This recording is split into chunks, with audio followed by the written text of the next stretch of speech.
Welcome into the Miami Heat Beat Postgame show. I am your host, John Carl. No, I'm sorry. When I do the welcome, and I just get welcome. I am your host, Alf954. With me today is Franky, the 2K coach, whatever he calls you. Yeah. Oh, what's up? Happy New Year. Franky's playing hurt tonight, like Duncan Robinson should have, so we would never have to experience Terry Rozier starting again. I blame Duncan Robinson for not being able to get through foot inflammation. Motherfucker, I got tendonitis. I taken the Proxen and I'm ready to go. Holla at my doctor, Duncan, because we never want to see Terry again. I think we got Kyle joining us shortly, but Franky. This game, at first I was like, whatever, blah, blah, they're going to lose back-to-back. Actually, they've actually been good on the second night of a back-to-back, strangely. This season. So weird. Yeah, strangely. But, man, this turned into, like, a decent game to a fun game to a really fun game to, oh, shit, we fighting? We fighting? We showing signs of life? Motherfuckers throwing hands. Terry Rozier with the best play of his Heat career, tackling. Was that Amen or Amir Thompson? It was one of the motherfuckers, wasn't it? Amen. Was it? Amen? Yeah. Listen, fucking the Rockets turning into the sorest losers I've ever seen in my life. Ime Udoka, what are you mad about? Motherfucker got slung to the floor on some slide tackle shit. Like, what are you mad about, Ime Udoka? Like, he's always mad. Oh my God, bro! Yes, honestly, if I fumbled if I fumbled what he fumbled, I would be mad too. If I was out here sending text messages to employees and shit, I would be mad too. And now I'm stuck in Houston on the Rockets with a bunch of fucking knuckleheads, and I got to coach fucking Dylan Brooks. I would be mad too, but you can't be mad at Amen Thompson getting thrown out the fucking game. Like, what was he doing? Bro, you mad? Like, what, you mad you lost? You want to show the play? Let's talk about it. Let's show. What, we showing the fight? Let's show the fight. That's what everyone wants to talk about right now. Pablo, show the fight. There you go. Look at Terry. Finally did something in a Heat uniform. Who did someone throw a yellow flag? Like, what happened there? Who was that? Karan or was that a Rockets coach? I have no idea. I'm a little bit mad. Haywood looked like he wanted a fake fight. Tyler did too, because if you see Tyler when he comes around, he's got a freak lane and he just doesn't do anything. No, I think a lot of these guys are reserved. Like, I don't need to get suspended. I don't need to get suspended. Haywood was in the scrum at least. Someone said pay attention to Bam. Look at Niko. Niko wanted that. Where did Bam go? Bam went to the locker room? Bam's right there in the middle. Bam don't ever want to fight. No, only Miles Turner. I was super. Nah, man, listen. I got shit to say about Terry Rozier, but he redeemed himself like 1.5% in my eyes for being the first motherfucker on the scene tackling somebody. Yeah, it's the first time he connected from close range all year. Oh, here we go. Oh, there we go. Tyler didn't really get a chance to do shit. It was over by the time. But here's my thing. Tyler was talking. Tyler been talking the whole game. That's why they was mad. Tyler was talking to him. 27 points. Dagger after dagger. Yeah, I love after that Tyler and Terry just high-fiving each other. Yeah, that shit was fucking hilarious. Niko laughing. Fucking Jalen. And my favorite, like, Jalen Green, what are you doing? What are you doing here, Jalen Green? What are you upset about? You should have scored 5 points in the first half, loser. Anyway, just a sore loser ass team. Damn, 6 for 20 for Jalen. I didn't even notice that. Listen, I did not vote for Donald Trump. I do not support Donald Trump. But if you're gonna deport motherfuckers, start with Dylan Brooks. God damn, he'd be the first on my list. He would get his ass back to Toronto or Montreal, wherever that Quebecois, whatever that motherfucker's from. Anyway, Franky. Man, there's a lot of narratives to talk about tonight. Like, I was not expecting. I was like a little bit like, oh God, like this game is gonna be hard to talk about. But man, there's a lot of really good shit to talk about. We can talk about Niko. Let's talk about the fuck up. We can talk about how Terry. What's this? Niko? This is Niko shot. This shit was a dagger right here. You're up by one with 47 seconds left. Franky, we never make that shot. Never. We always miss that shot. And look, everyone just staring at the ball, listless. He's the only one moves, finds a shot. And that's what the man was so pissed about. He gave that up. Oh, poor bastard. Oh.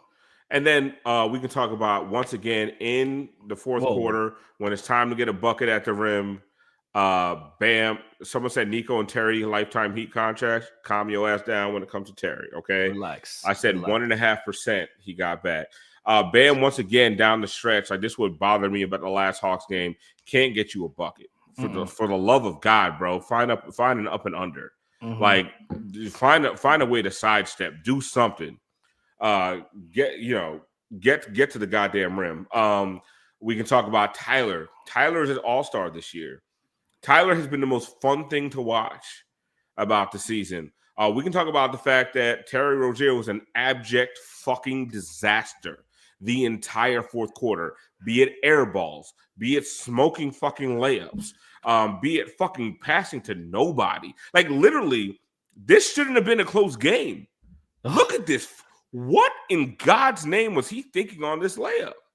Like, I mean, like, everyone's like, oh, Terry gets to the rim, but then he don't do shit when he gets. What happened? Like, what? He just short-circuited completely. And if you want to say, okay, Sengun had the hand on the hip.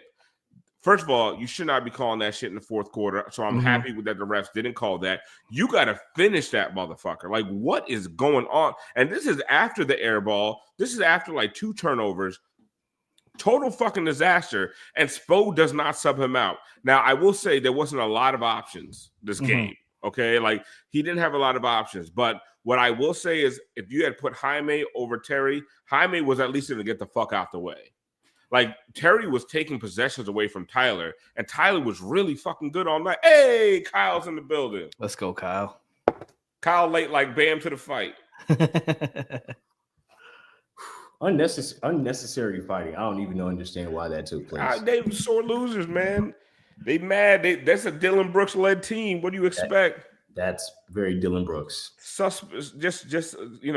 Suspect morality. Suspect like the. Well, I mean, if you consider their coach, I'm not going to throw. All right, that's. Oh, well, we already talked about him. We took shots at him already. He fumbled Nia Long. He's still angry, and I get it. I get it. Man, they win a championship the first year he gets out of there. Like, that's gotta hurt. And I will. If anybody has been watching the show when I come on, I usually have 2 jerseys behind me. One of the things I wanted to talk about is the fact that I don't really consider Jimmy Butler when I analyze these games anymore, because he doesn't play that much. When he plays, he's really good, but you can't say, well, if we had Jimmy, like that, we're done with that conversation now. I would suspect, like, we can't do that anymore. Like, there's no, we would have won that game if we had Jimmy. Like, at this point, I'm through having that conversation. So that's why I took the Jimmy Butler jersey down. That's not really true. I just had to plug in my laptop.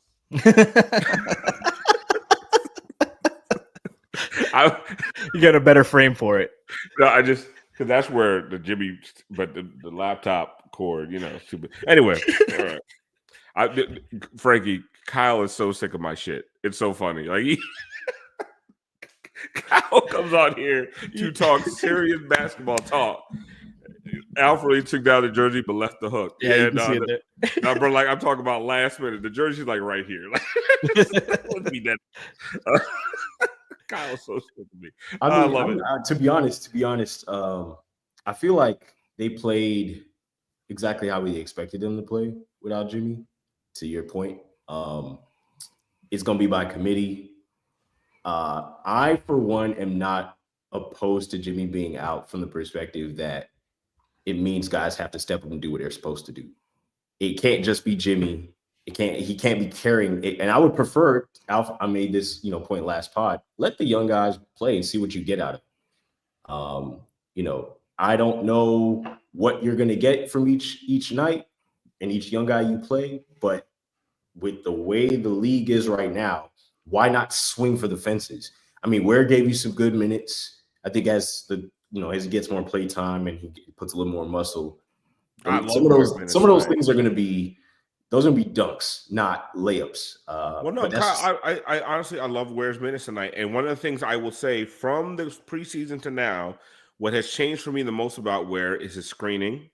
Like now, not only is he setting good screens, he's setting punishing screens, which I didn't think he had in him. You know what I mean? I just didn't even think he had to wait on him for that. And then the second thing, traffic rebounds. Like not, he would get 6 rebounds in a preseason game, and they all just fell to him.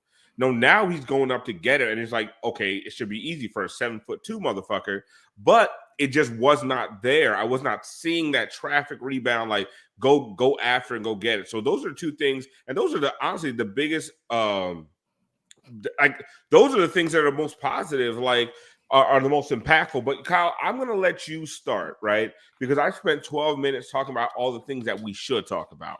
Because honestly, this game was just like chock full of fun fucking narratives. I want to know, Kyle, what do you want to talk about first? Like, what was the biggest thing about this game? They went down 12 and they fought back. And to me, last season, if they went down 12, they would probably go down 20. I don't know why that was the case, but that's what used to happen. I can tell you why. This season, I was hoping Spo didn't burn all his timeouts, so we don't have no Detroit repeats. I'm glad he was kind of like, hesitant to burn them all. However, I feel like this game was chippy from the Bam technical, which Bam barely gets technical. So for him to get one, somebody got to be pissing him off. Dylan Brooks. Right. I mean, if no one else. 1, 2, I'm glad that we responded to Van Fleet going on his own personal run and just getting back into the game. We didn't let it, we just kept with the, all right, he made some tough shots. Cool. We need to lock up and then get some good shots on the other end. I feel like Sengun was not as potent as he could be. I think that's one credit to Bam. And then also they played a really good amount of zone and kind of threw him off. And it's weird. Spo has this weird thing where he throws the zone in at the beginning and then it hybrids into man 5 out. So it's this weird combination of confusing the offense on what defense they're going to be playing against. And they weren't able to kind of shoot them out of the zone. So that was a good part of it as well. I think Bam played well early on. That set the tone. I'm glad that he matched the physicality. And so I'm glad that he set the tone early on. Niko hitting a big shot to kind of close. No, we said, Kyle, they don't ever make that shot. And I'm glad he was the one to make it. They never make that shot to go from 1 to go up 4. They always miss that shot. They end up going down, then they end up going down 2. And then now they got to scramble to try to come with a comeback. He said using his length to kind of get that shot off. I'm glad that he took the shot, made the shot, felt like he was, you don't have anything else to do, but we'll get to Highwood because he had 4 threes, which really got and not even the threes tonight. For defensively, me, it was the defense. I mean, the threes keep him on the floor, right? Like you can't take him off the floor, and like I really, Franky, there's sometimes I'm like, Spo just doesn't want to play him, and I don't get it. Yeah, I'm confused about that. The leash on some of these motherfuckers is long as shit. Like Terry played one of the worst fourth quarters I literally have ever seen in my life. And I watched, James Johnson send passes into the third row, several times during the quarter. But fucking Terry was god awful. I'm talking about defensively. I'm talking about, air balls, smoking layups, passing out of bounds. And he gets this leash this long, and then sometimes Haywood makes one mistake, and he's on the bench for the rest of the game. Tonight, Haywood showed you what he's worth. And there was one play, John Crotty was giving all these props to Van Vliet for all these moves he made in the paint, and he said nothing about the fact that Haywood didn't fall for any of that shit. And the reason he missed is because Haywood had a great contest. Yes. So I just don't get what's happening sometimes with Haywood, where he just gets left out of the rotation and guys who don't deserve a fucking minute are out there playing over him. I think it's crazy to me because you can't even use the Like he usually has longer leashes for the guys who play defense and like don't make mistakes defensively. But then Terry Rozier led the team in minutes tonight. You know what? And it's funny because Alf made this point last pod as well. So he still leads, and G made the point too. He leads the team in fourth quarter minutes for the season. What's his net rating in the fourth quarter? Let me find that. Hold on. Probably a 1. I'm gonna say it's a 1. I'm gonna say it's a 1. It probably won't include tonight, but I could get you for the He's so bad, Kyle. But he's so bad. He's become, and this is me. I'm going way back here. He's become Kelly Olynyk a little bit. Yes. No. Like you follow up something really good. Honestly, don't ever disrespect Kelly Olynyk like that. The one Canadian I'd allow to stay in this country. Make America great again. Get rid of Dylan Brooks. Yeah. The thing with Dylan. Obviously, if he didn't score the ball and play as well on defense, he wouldn't be as much of a factor. But he did get some shots going. No, honestly, Dylan played well. Like there's a trade rumor out there with the Heat get Dylan Brooks, a bunch of guys, and like 3 first-round picks for Jimmy. I'm like, go the fuck ahead. Like I'll take. Like listen, it's not about Dylan Brooks. It's about getting all these fucking picks. But anyway, that's a whole nother conversation. We'll leave that for a weekday pod. I don't believe this, but his plus minus, he's a plus 25 for the season. I don't believe it. Hold on. You know who's the worst on the team is Jaime, minus 42 on the season. By far the worst. Take the Laker game out. I guarantee he's negative. Tyler played great. No, listen, we talked about that. We talked about the fact that Tyler is a certified all-star this year. Tyler has been the most fun thing to watch this season. Agreed. But one thing I do want to talk about is because there were times where I was like, Kevin Love doesn't belong in the NBA. No, yeah. Oh my God! Like showed his age. Let's put it that way. He really did. He should be one of those coaches slipping and falling, trying to break up a fight. Yeah, like he's the point. But I will say, James, and then there's Kevin Love. I will say theoretically, and you guys follow me down this path. The one thing I like about Kevin Love starting is that for the rotations, it provides a path towards 2 legitimate bigs on the floor at all times. Like you saw tonight, at all times, there was a combination of 2 of these guys, Bam, Ware, Kevin Love, Jovic, at all times.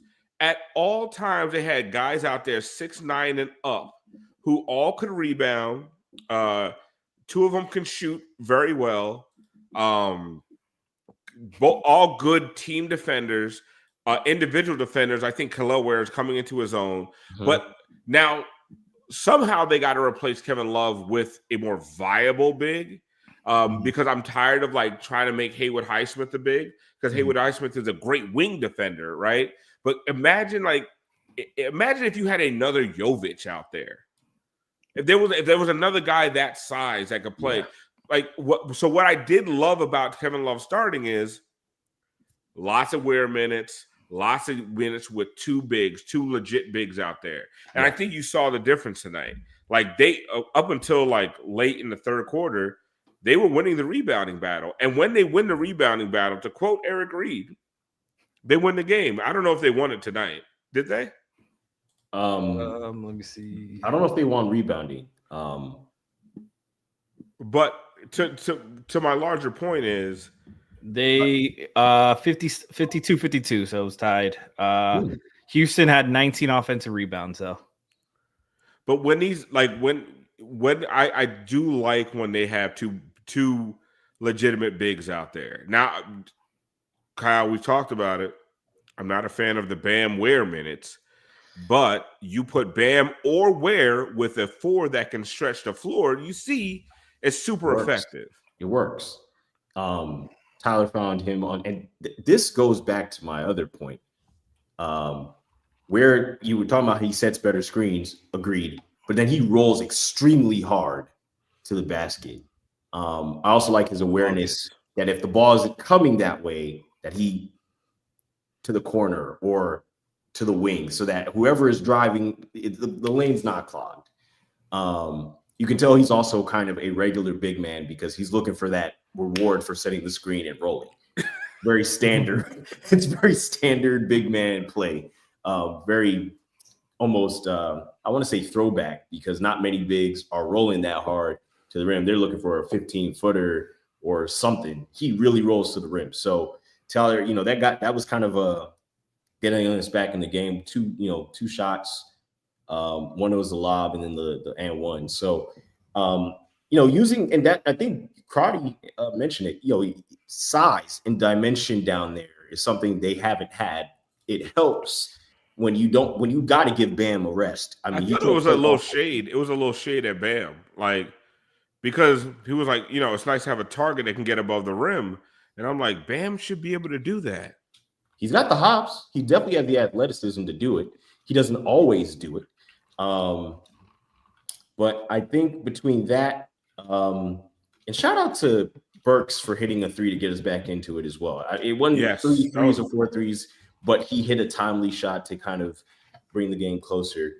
I don't know what this last 45 minutes of the game was with grabbing jerseys and throwing 45 seconds, you mean 45 seconds. I need Tyler to get in the weight room because I don't know what type of judo throw he got, but he got launched. But see, my thing is people, someone in the chat, oh, Tyler had a good game but got yoked like a rag doll. Bro, nobody's expecting the judo takedown, right? And also Tyler is 150 pounds soaking wet. Oh, big bad man, Amen Thompson. I hate that shit. I hate that. Amen Thompson, do that to Bam. Well, Amen Thompson, do that to anybody but Tyler Hero.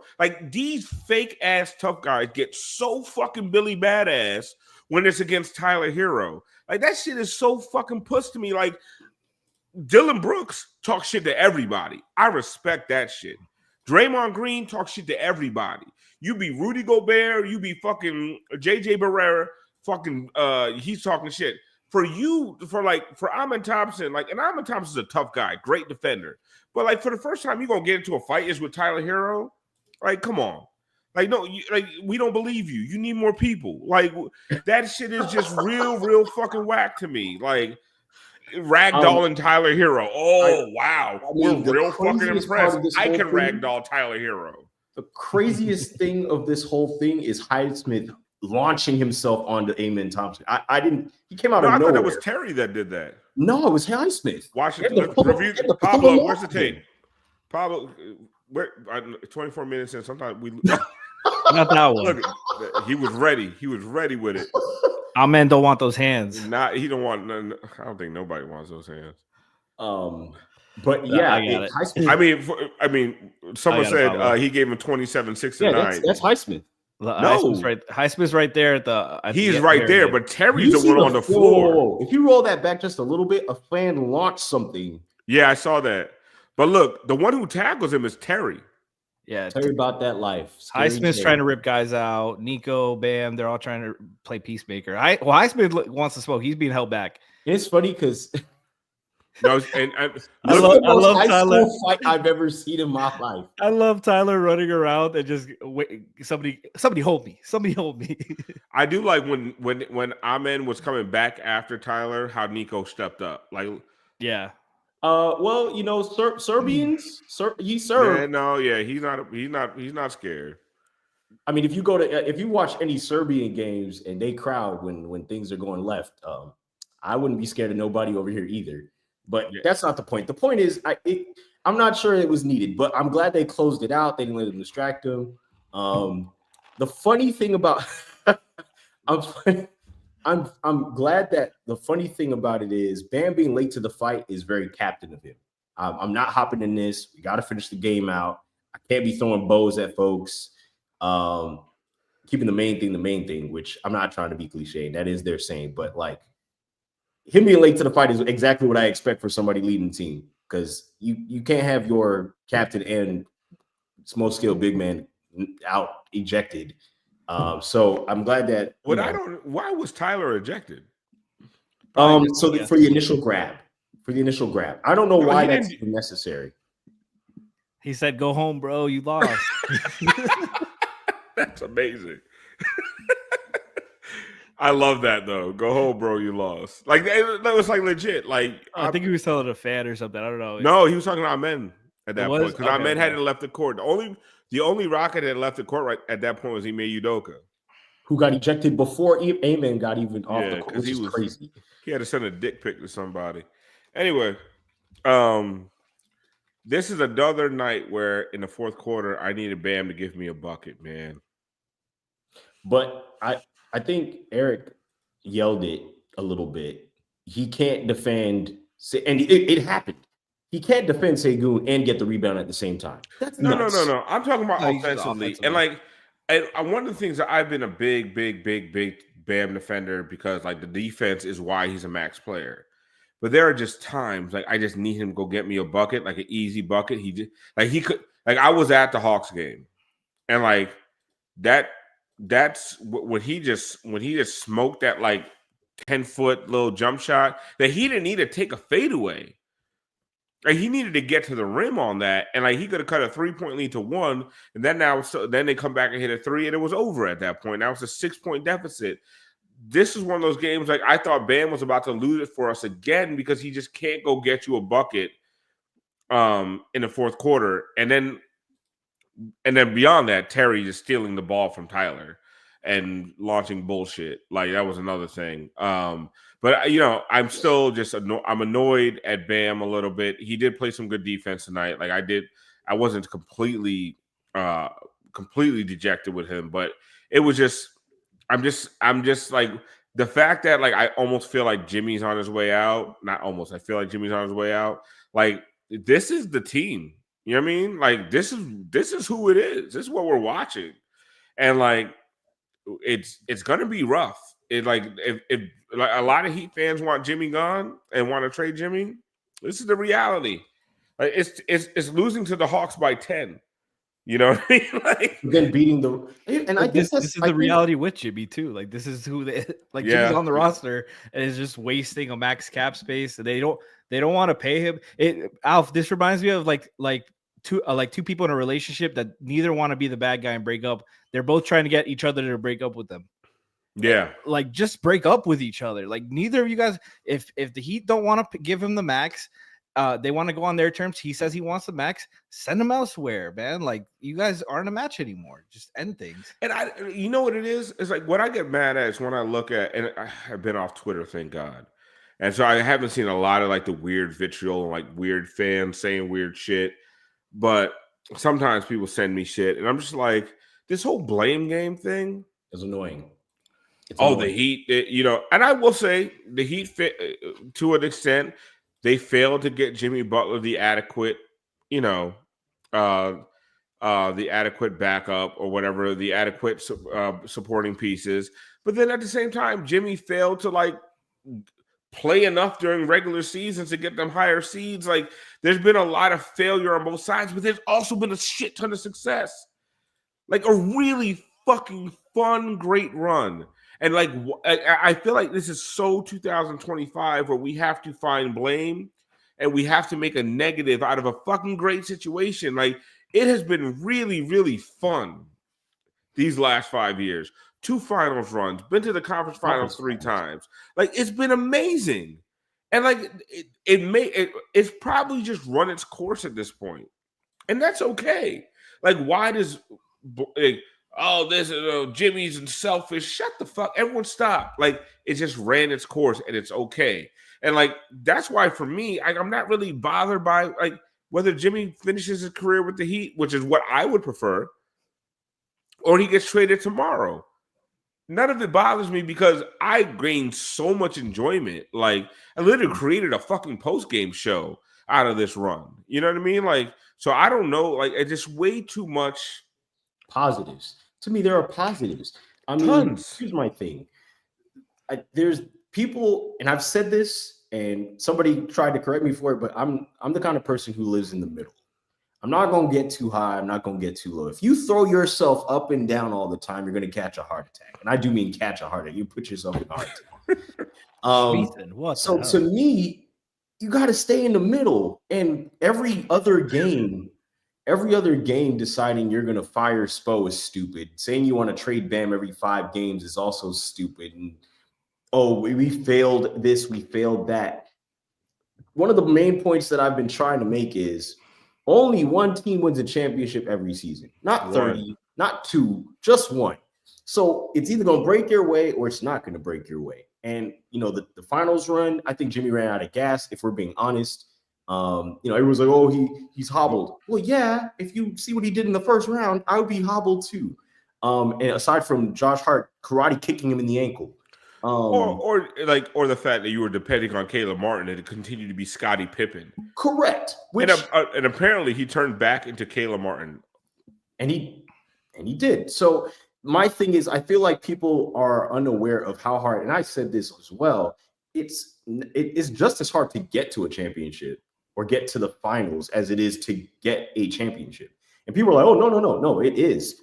The first round, you could hit a whole bunch of shots. And next round, you could be missing those exact same shots, a la Max Strus. Got to the finals and couldn't hit a shot to save his life. Just to throw it out there. It can all change. So if Jimmy is done with the Heat and they decide that they're going to move on from each other, I'm not beefing with Jimmy. To be honest with you, I don't know what the Heat would have been if they hadn't got him. I feel like Bam grew with him being around. Tyler's also taken a step. I think he's been a positive. It has not resulted in a ring, which, our franchise Hall of Fame favorite of all time, Dwayne Wade, said it. It takes luck as much as it does anything else. You have to have some luck on runs. And so it hasn't turned into a ring, but I'm not going to say it's been a failure. No, it's been a great dude. We've had a fucking hell of a fucking 5 years. Like they got us through COVID. Okay. That Eastern Conference Finals run was great. That second Finals run was great. If it's at this point, it's done. It's over. It's okay. It's not. And honestly, at this point, I was having an argument with Rohan Ardkani. He was like, "Oh, they could still make a move this year." For what? For what? Don't get fooled. That Celtics fans just trying to get them to commit more. Do not use a single asset to improve this team. Because you know what? The last time you did that shit, you went out and got Terry Rozier's trash ass. I no longer trust them to make the move to get them over the top because somebody somewhere thought the big idea is to put a fucking Band-Aid on this gaping wound. We're going to sign Terry Rozier and give up a first-round pick. At this point, I think either my preference at this point is let Jimmy play out the season. Let him walk. Facilitate us. And no, but you can't. It's not even going to let him walk. For him to go anywhere he wants to go, you have to facilitate a sign and trade. Get a little bit back, and then we move on, and get a first round pick or two, and then so the next time somebody comes available, we actually have something to trade for him. But anyway, that's for the weekday pods. Right. Back to this game, I would say, y'all, this is the biggest Heat road win of the season. Yes. Am I wrong? There haven't been many, so probably. Yeah. We're about to be dead between January and February. Just to let y'all know, the amount of back-to-backs between January and February, I feel like there's 6. Oh, I think Minnesota was still the better win. Minnesota. Yeah, they won. Minnesota. Niko with a 3-point play. But Minnesota's terrible. No, are you thinking about somebody else? Minnesota's pretty good. The Rockets. Minnesota was good at that point of the season. I don't think they have lost. Minnesota's not very good right now. That's true. That's fair. I would say. The Rockets are third in the West, aren't they? Yeah. Yeah, because Thunder are number 1. I can't remember who's number 2. Is it Warriors number 2? It's not Warriors. No, it's not Warriors. Warriors suck right now. Memphis is number 2. That's who it is. Right now Minnesota is number 8 in the West. Houston just lost to Minnesota last night too. So to me, beating the Rockets at home without Jimmy Butler, this is their best road win of the season. And there's a few ahead. I feel like this should, and I can't remember her name. She did the halftime with Will. With Will. Amy. Amy, there we go. I thought it was Amy. She mentioned it, and I've said it on here several times. If there has ever been a season with parity, it's this season. Every team, for the most part, you lose a game, you can end up in 8th. You win a game, you can end up in 4th. It's nuts. So them kind of winning this game and kind of responding after losing to Atlanta, I thought that was a winnable game. They kind of let go of the rope on that. To close the year out, I believe, do they have one more game? No, this is the last game, right? They mentioned it, but wanted to make sure. But they have room for improvement. I don't think we're the middling team that we're gonna be in the middle because that's just what the Heat do, right? Like every year they're trying to compete. It doesn't matter if who's on the roster. They've done it with some guys that good and daggone well they weren't going to compete for a championship with. However, the way this team is constructed, out to your point, was without Jimmy, this is what this team is, right? And so he'd have a really winnable stretch coming up too. Right. These next 8 or 9 games are almost all against the only winning teams they're going to face are the Clippers and the Lakers. And the Clippers. Yeah, 9 straight it's 7 straight games of below 500 basketball. And here's what I'll say, to Heat fans, and everyone knows I don't ever pretend to be a journalist or an analyst. I'm a Heat fan. And what I would say is what we need to hope for and what I think we should all be rooting for is, I would love a first round series at home, right? Shooting for that 4 seed is to me is upper echelon. You ain't catching Boston, you ain't catching Cleveland. Now what is it? The Knicks are 3rd, and I don't remember who's 4th at this point. Orlando. With all those injuries, Orlando's finally starting to come back to earth. They're starting to lose some games. That 4 seed, and then you're in that mix with Atlanta, Milwaukee, Indiana. All these teams are just bunched up.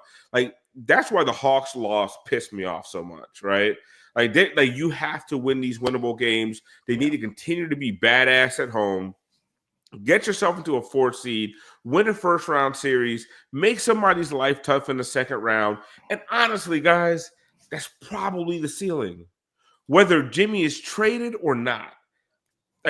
Even if Jimmy's here, that is probably the ceiling. And that's what we need to be rooting for. That's what I think we need to be hoping for. Beyond that, I don't know if anyone really thinks there's a title contender anywhere in this roster. I don't know if anyone thinks there's a move to be made. And to be honest, there's some moves to be made. Look at those hands. Yeah. Oh, they're not these moves. I don't think we want to see these whipped out again. And I'm not saying that they can. I would like to hope as a fan, yes. If they got to a conference finals this season, they're not getting to a conference finals. I'm just saying, I'm being positive here. If they got to a conference finals, I would be okay. I would be content in saying that the season was a success. I'm not saying they're winning a championship. I'm saying if they lost in 6 games in the conference finals, I would be like, oh, cool. Listen, honestly, Kyle, if they got to the conference finals, I would buy a fucking Eastern Conference Finals t-shirt. Are you kidding me? This is not a conference finals team. And honestly, you can clip this shit, and I hope I'm wrong, right? I don't care. As much as I complain about rotations and different things, there's not a way. I don't think there's a way to get. Sometimes, you're just not good enough. And this team right now is not fucking good enough. And Chad is talking about the finals, making it in 23 with Jimmy. That you saw last year too, the risks of being in the play-in. Jimmy rolls an ankle and he's done, and the season's over with. That's it. You have to get, if you're going to be serious about it, he's got to get out. And this team just hasn't, even with Jimmy, they're 11-9 on the season, and he's has a couple games where he left early and stuff too, but they just historically have had issues. When they made that run, they were a much better free throw shooting team. They were just missing threes. They were getting playing good defense, playing good offense, good process, but it was just shots weren't falling all season long. And they had guys. And they were 2-way guys. But also remember, like, you had guys like Gabe Vincent, Caleb Martin, Max Strus, who went nuclear, like who just turned into people they weren't, right? So, like, the thing is, you could sit here and have that hope again, right? And then you hope that, like, you know, unicorns and miracles happen. Like, but what I'm gonna do is going to bank on like what I know and I'm gonna base what I'm thinking off of history, right? Like, if you base everything off of history, 2023 would have never happened. It's the outlier. Outlier performances everywhere. We see what Gabe Vincent is, right? We see what Caleb Martin is, don't we? Max Strus is something else. Like, Max Strus is above the level of maybe just a G League guy, just off the trash heap guy, but he's also not what he was during some of those games and some of those conference finals and finals runs. Like, he was, and this is the problem when you have guys like that. Like, they can have those games, but they can't have them consistently. So right now, when you look at this Heat roster, like, you don't see those guys that can, and maybe they can make some kind of miracles happen again, but you're not looking at them like a Boston team where you have those guys that role players that night in and night out do the same shit every fucking night. Peyton Pritchard is top 3. You got this guy here now. Look, that's what you got. That's what the fuck you got. I was hoping for a foul, man. I was hoping for a foul so bad. I've never hoped for, like, just. I wasn't. I just hoping he smoked that shit. Someone said Alf must not be looking at Terry Rozier. Gabe was doing shit like that too. Yo, the whole fucking season, Gabe was driving motherfuckers crazy all year, and then went crazy in the playoffs. And when we got to the finals, where was he? Like, come on, man. Well, like, to that point, I mean, if we're being honest, Gabe was undersized. Like, some of that is just not a big guard. He was having to guard Michael Porter Jr. at 6'10", just not feasible. I feel like the way the team was constructed ran its course once it got to the finals. Nuggets were bigger. They had better players in specific spots. The Celtics were better. The Celtics were better. The Knicks were better. Like, everyone was better. The Bucks were better. Like, come on, like, let's be honest. Like, let's be dead ass about that. It was a lot of fun, but, like, honestly, I mean, give credit to Spo for coaching the hell out of them to believe in it enough. Like, part of that is like giving them almost delusional belief. Okay, you know what? Leche's agenda commissioner is right. We are turning a really fun game into something depressing. Like, listen. This is Jimmy 2025. Yeah, that's like, let's go go into 2025 on a high note. Okay. One more time. Niko. Bang. You think his nose clipped Amen and that's why he got mad?